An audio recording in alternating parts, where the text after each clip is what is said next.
What's up, you guys? How y'all doing? So, I finally got my interview out of the way, and I thought that I'd let you all know that this is the first time I've ever done something like this. I did speak just a little while ago with Grant Harlan, motocross privateer, currently on the Rock River Yamaha team. And I had mentioned in my 250 recap from Salt Lake City, I'm going to get to my 450 in a little bit, but I thought I'd just share that with you that I did get that interview with Grant Harlan over Zoom, and you're going to see it on this video. So I did talk to him about where he grew up on Hawaii Island, and hope you all enjoy this one. And yeah, I hope you all enjoyed. I try to be as professional as I could. So with that being said, some of you may or may not know or that that Grant Harlan was originally born on the Big Island of Hawaii, and that's what I talked to him about. So subscribe, check it out.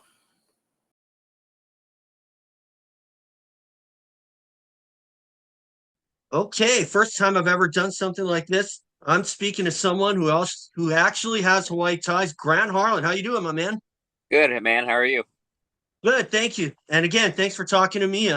Now, first off, let me just say that I did find out that you have some ties to Hawaii. That goes back to 2020 when I was watching Atlanta, and you had won the last chance, and that was when I got a message from Robert Kakaula, who was at KITV4 for a long time until he passed away.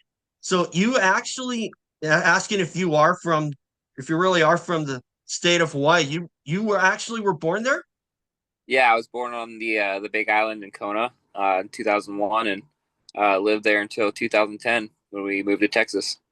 So, Oh, nice. So you ended up moving there to chase your dream of going to the races and all, or a little bit. Obviously, it was after '08. Everything kind of got real expensive, and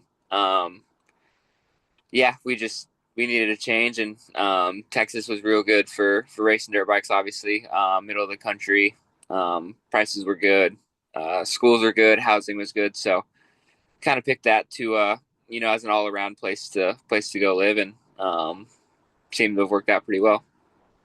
yeah, I would say so. Do you still come back to the islands on occasion, or I've been back the last 2 years in the off season. In 23, obviously I was coming off a hip injury, so I wasn't able to do many exciting things. But last year, went vacation and hung out for a week, and saw everyone that I could go see. But yeah, no, it was nice, and it had been my first time back for 13, 14 years. So it was cool. oh, that's great. And I would imagine you've been to Oahu quite a bit of times, haven't you? Because that's where A I was walk, born and raised. yeah. I mean, I would only ever really go to the other islands to go race, to be honest. We'd put all the bikes on the barge and send them about 2 weeks early, and then fly back. But being that I was so young, like I barely remember much of the Big Island. So I don't really remember too much of Oahu or Maui or Hawaii or anything like that. But I'm sure that you definitely know about John DeSoto. He's the only one who won a race in the sport of motocross back in '73. I do. Uh, I would think that you talk to him on occasion, or because I still ride with him too. Do you? I don't know if I've ever actually met him, to be honest. Really? Wow. I don't think Well, I so. I remember. mean, if I have, I clearly don't remember. Mm, well, first off, talk to me about, well, cribbing off of that, talk to me about how your season went. How do you think you did?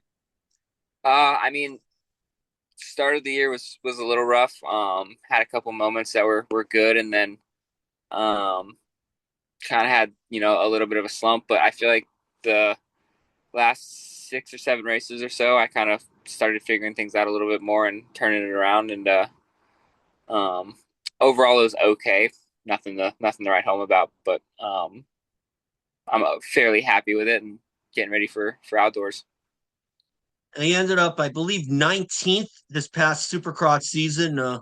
Definitely, definitely nothing to be too too sorry about. And I have to say though, every time I watch the races on Peacock and or even on this past the USA for the Salt Lake City finale, I'm always pulling for you to make the main events.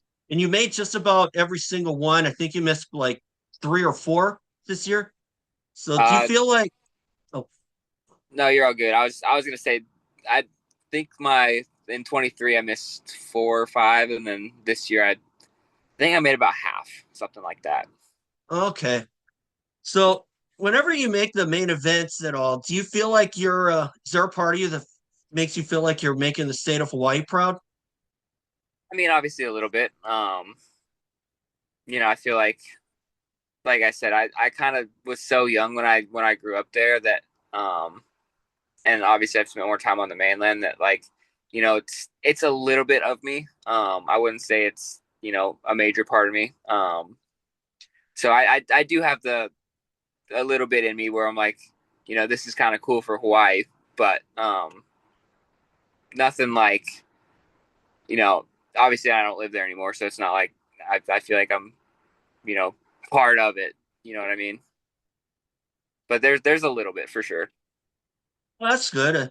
You currently are on the Rock River Yamaha team, and I would think that did some of your teammates or some of your team personnel do they know you're originally from Hawaii? And if so, have they talked to you at all about, hey, you got any places that we should check out? Um, I mean, they know. But I don't normally get too many questions about that because, like I said, like I'm not I'm not the person to ask about that. My parents would be a better ask about where to go and what to do. Like even when I went this past off season, a lot of what we did was me asking them, hey, what should we go do? Where should we stay? Stuff like that. So do you plan to come back to the islands this off season again, or Probably not this year. Probably just gonna stay here and try and save up a little bit and you know keep building for next year. so you got motocross coming up? What do you fully expect to do? Like, because I know that right now coming up, as I said, motocross.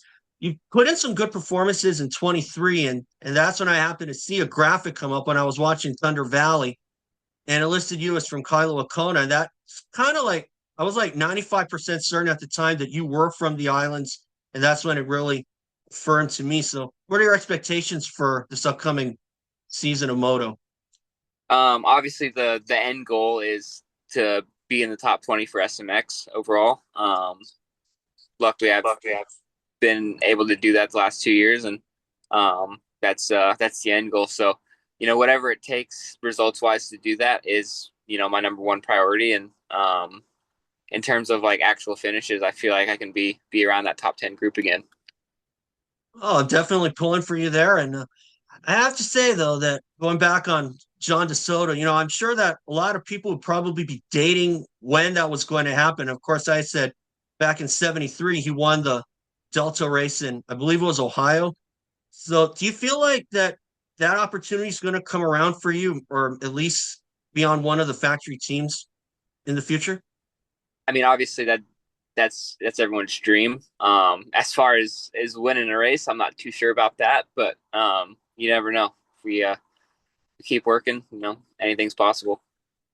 You feel like you deserve a shot? I mean, like I said, I would absolutely love the opportunity. I feel like it would be a huge advantage and would definitely be something that would take me to the next level. All right. Now, you mentioned that you probably won't be at the islands. Is that because you're planning on taking part in World Supercross at all, or No, no, no World Supercross plans this year, as of now, anyway. okay? So, do you occasionally kind of think about the islands at all during the off season, or just maybe, oh, when am I going to go back again, or something like that? Yeah, like I said, the last 2 years has been the first times I've been back since we moved, and it was cool to go back and see everyone, and take a week off. But other than that, I don't normally think about going back.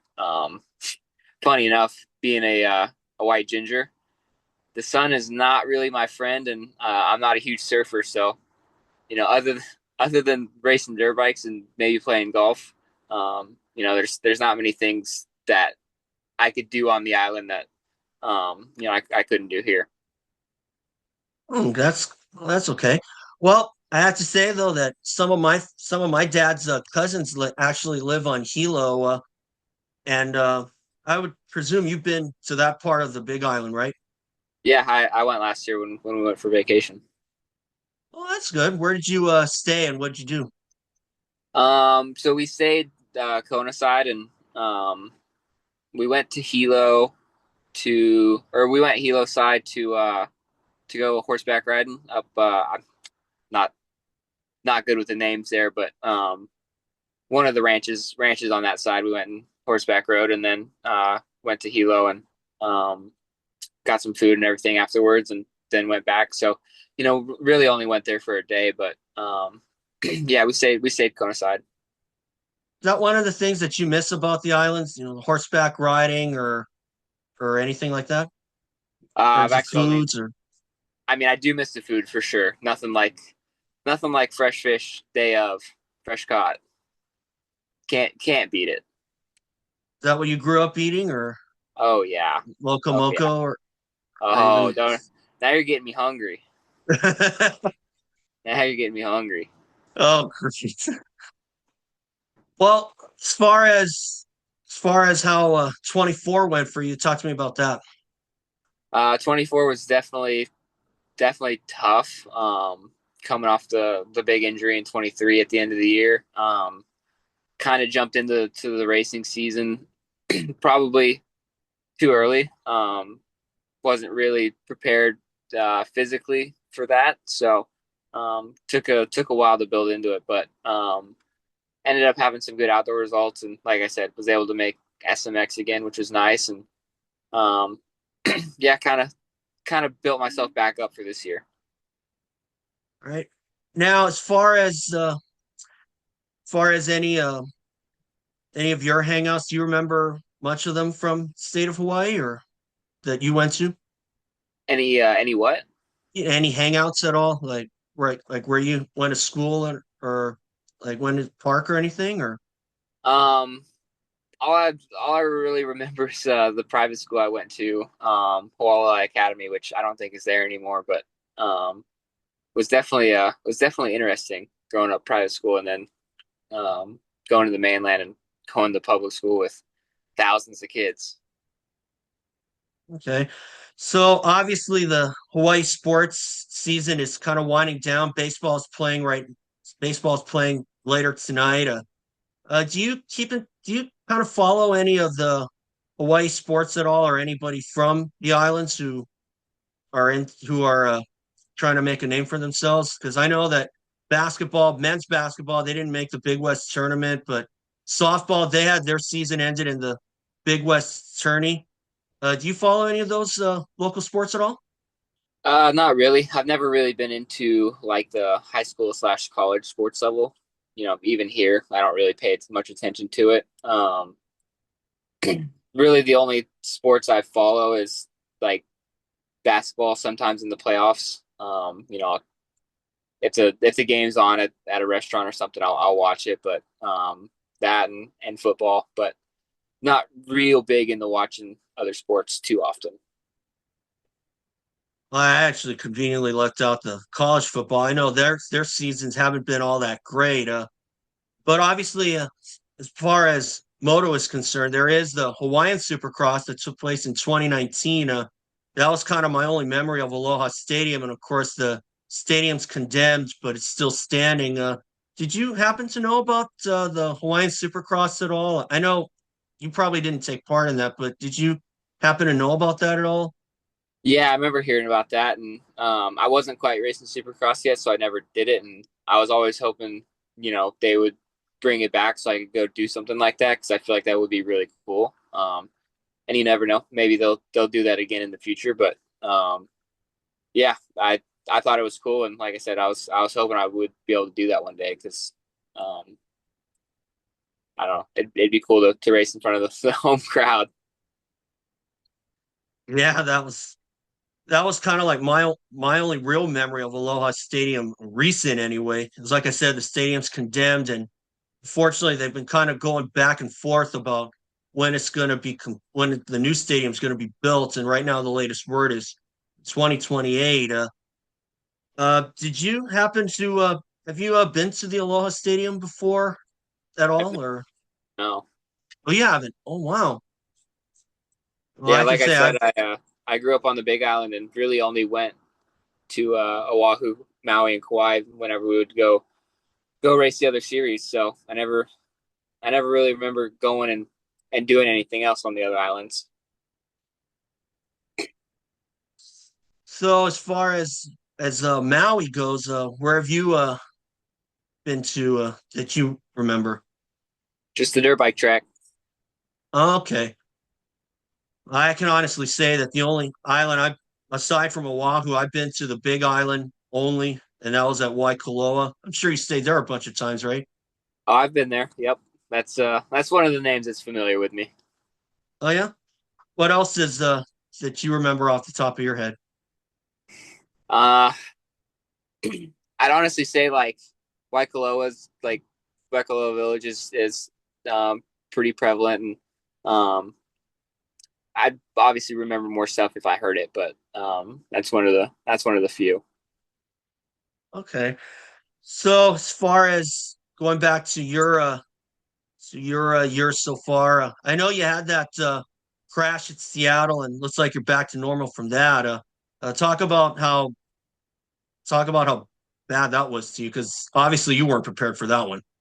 Yeah, no. So obviously in the heat race, had the transfer spot, just had a dumb little tip over, which sucks, and then in the LCQ managed to hold on the second there until the last lap, and um, guy in front of me crashed pretty big, and the bike just barely clipped me and took me down. And honestly, like the crash itself didn't really hurt.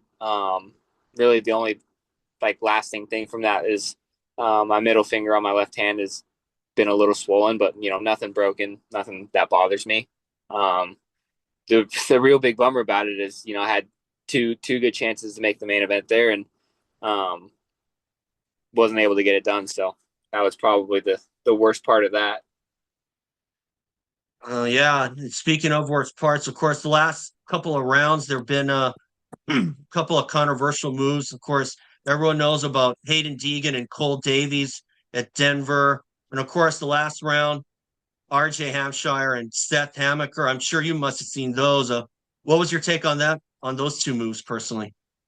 Yeah, I mean the Deegan Davies one, unfortunately, um, Davies probably could have checked up a little bit, and I'd honestly say the same with Seth. One of those situations where both Deegan and RJ, had one goal in mind, and that was a championship. And obviously Hayden got it done, and RJ didn't. But I don't really see the issue with either of those.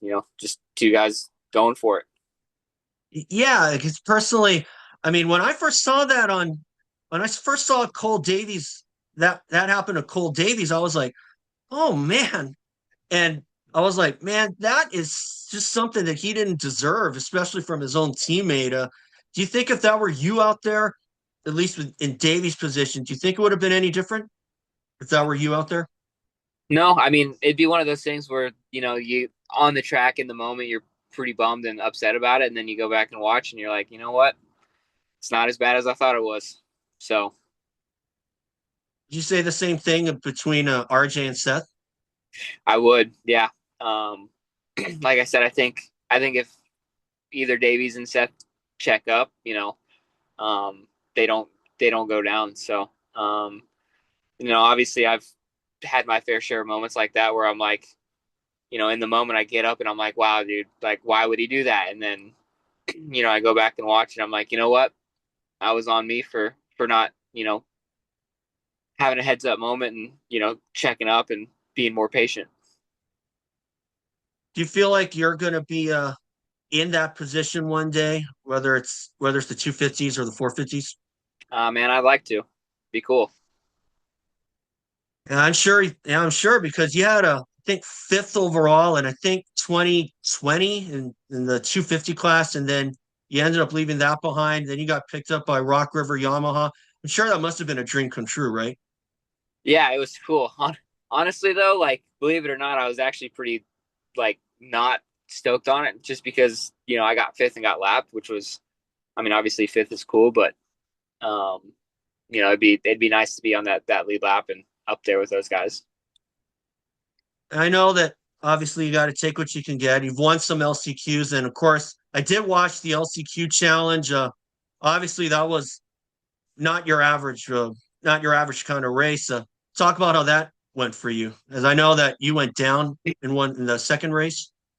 Yeah, Did you? so it was the first race. Didn't get the whole shot, which would have been a nice couple $100, but got in the lead pretty quick, and then first lap just lost the front and ended up climbing my way back to 11th, and going on what I thought I knew. I was like, you know what, I think 212 or 12-2 last year won it, so I was like, sitting 11th, not bad. Should be able to make some moves early and have a good finish. And um, unfortunately for myself, I never heard the decision to just you can go as soon as you want on the green flag. So wasn't able to capitalize on making up some positions early there, which was a bummer. But overall, it wasn't bad. Like I felt pretty good. I was riding good and came away with the fifth. So overall, not too bad.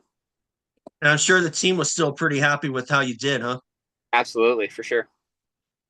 So as far as next year, still plan to be back with them, or is next year kind of up in the air?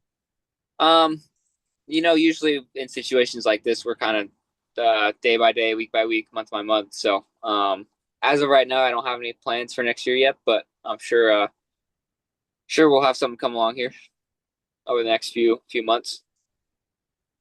All right. Well, I'll tell you what.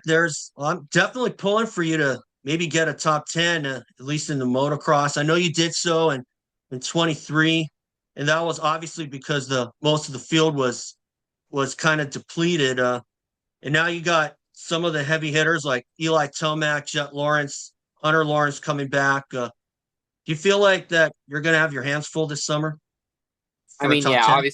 obviously it's always tough. I think last year I was able to get one at Unadilla, which was cool, and had an opportunity at Washougal as well, but ended up having some bike trouble in the second moto. But my biggest thing with outdoors and racing is you got to be in it to get some good results, and I'd like to say I'm pretty good at giving myself an opportunity to be in it. So that's kind of the goal again this year is be in it. Put myself in good positions to get good results and you know get a couple top tens and be in that SMX.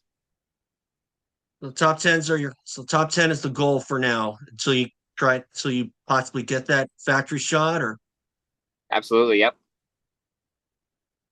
I'm definitely pulling for you, and I'm always pulling for the local guys to make the main events, especially in Supercross. And I know that I know that there haven't been a lot of Hawaii people, and you're pretty much the first one since John DeSoto, like I was talking about earlier. And like I said, I'm definitely pulling for you. So I would imagine that your folks have to be watching every main event just to see how you do, right? Absolutely, and they try and come to as many races as they can. Obviously, they love it as much as I do. So whenever they get a chance to come, they do. And I would think they're probably just happy that you just make the main events, right? I mean, obviously they're happy when I make the van events, but just like myself, whenever the opportunity to do more than just that is there, they're pulling for that too. So as far as the current motocross schedule, what's a track that screams your name, like Washougal or maybe Um, Glen Helen or Hangtown or Pala? yeah, I'm a big fan of Washougal, and usually I like the first four races of Paula, Hangtown, Thunder Valley, and High Point. And then believe like Unadilla and Ironman 2 are two tracks I look forward to racing. So, there's not many I don't really like, but those are kind of my go-tos. Now, I know that speaking of races, I know that did you happen to take part in World Supercross before? I think you did, but what are your thoughts on the stadiums overseas? Are they kind Yeah, of smaller or yeah, they're definitely smaller. I've raced the World Supercross in Cardiff, Wales, Australia, and Birmingham, UK. And yeah, the stadiums are quite a bit smaller than what we have over here, except for Australia, I believe. I think their stadium is a pretty good size, but yeah, the racing's a lot tighter, and the tracks are not quite up to spec with what we have here. So they're a little bit, I don't want to say on the simpler side, but they're definitely not as technical as what we have. so as far as those world races, do you feel like theoretically that might be your best shot at maybe winning one of these things? Like maybe matching John DeSoto, what he did in '73? Yeah, I mean, if I got another opportunity to go race over there, I feel like it'd be cool. And definitely after being in the 450 Supercross class for 3 years now, I feel like I'd have a pretty good shot. Yeah. And obviously of course you got motocross up next and SMX. Of course, when I was following the sport way back when, because I started following in '97 and I still do today. And obviously the schedule has been a lot longer than before, because before it was 28 races. It was Supercross, 16 rounds, 12 rounds for motocross. And now you got 17 rounds, 11 in Supercross, 11 in motocross, and the three playoffs. Do you feel like if you had a personal preference, do you feel like the team or the season should be kind of cut down a little bit just to allow more time for your body to recover, or are you kind of content with it being the way that it is? I mean, obviously, like my first year, by the time we got to the end of outdoors, since it was my first time doing, all 29, I believe, I was pretty pretty burnt out of it. And then last year, I missed the first 6 or 7 races, so I didn't quite get the full season experience and wasn't as toast at the end of the year. But um, yeah, I mean, if I was doing this for another 10 years, doing 31 races a year, obviously, I feel like I'd probably be pretty over it. So, I think there's a fine balance of too many races and not enough. So we'll see what they do, but I don't really have a super strong opinion on it. I'm under the belief of racers race. So if there's a race, I'll be there. All right. Well, I'll tell you, as far as it's definitely changed from when I was following, like I was just saying earlier. Do you remember watching some of these races from back in the day, like how I was recording, like how my dad and I were recording the races religiously on ESPN2? And do you happen to remember some of those races from back in the day from guys like Ricky James, Chad Reed? Do you remember those races at all? Or Oh yeah, that's what I grew up watching. Ricky, Chad, and James going after it in the 05, 06 era. so who are you cheering for, Ricky or I mean, Stewart or I was always a Ricky guy. He was winning, and I like to win, so that was my guy. that was the same with me, along with Chad Reed, and obviously James was one of those guys who kind of had the balls out speed and kind of did some kind of reckless things on the track, maybe left some people pretty heated. I know you're not really known for that kind of stuff, but obviously when it does happen to you, it is kind of like a bit of a momentum deflator in a way, is it? What, when I'm the guy doing reckless stuff, or when reckless stuff happens to me? Or when reckless stuff happens to you, yeah. Yeah, like I said, when the Seattle LCQ, and I felt like I 2 corners to go, I was like, oh, we're good, and then flying motorcycle comes out of nowhere and knocks me out of it. Obviously, it's pretty disappointing. It's not the best, but you just kind of have to to look past that and not dwell on it too hard. Well, that's the truth there. So as far as the rest of the year, I remember you said that you were hoping to take part in SMX. Is that right? Yep. Okay, so motocross, obviously you got expectations of a top 10. What would you be happy with right now as far at the end of the season, like top 20, top 30? Yeah, like I said, being in the top 20 after Supercross and Motocross and making SMX is the goal, and then once we get to SMX, just try and see how far up the ladder we can get. All right. Well, I got one last thing, and then I'll probably let you go because you probably got a pretty busy day. As far as going back to visiting Oahu, when was the last time you went? Must have forgotten that. Oahu? Yeah, Oahu. Oh man, probably I I'd probably say like anywhere in the '06 to '08 range if I had to guess. All right. Well, I'm definitely still there, and like I said, I still ride with John DeSoto myself. Hopefully, you might get a chance to either meet or ride with John DeSoto if you happen to come to Oahu again. Well, with that being said, Grant, I'll let you go. Anything else any last things you want to say? Any sponsors or anything? Or I'm all good, man. Appreciate the time and doing this interview. all right. Cool. All right. Well, again, thank you for talking to me, and I'll let you get back to your day and have a good one. All right, appreciate it, man. Thank you. Thank you.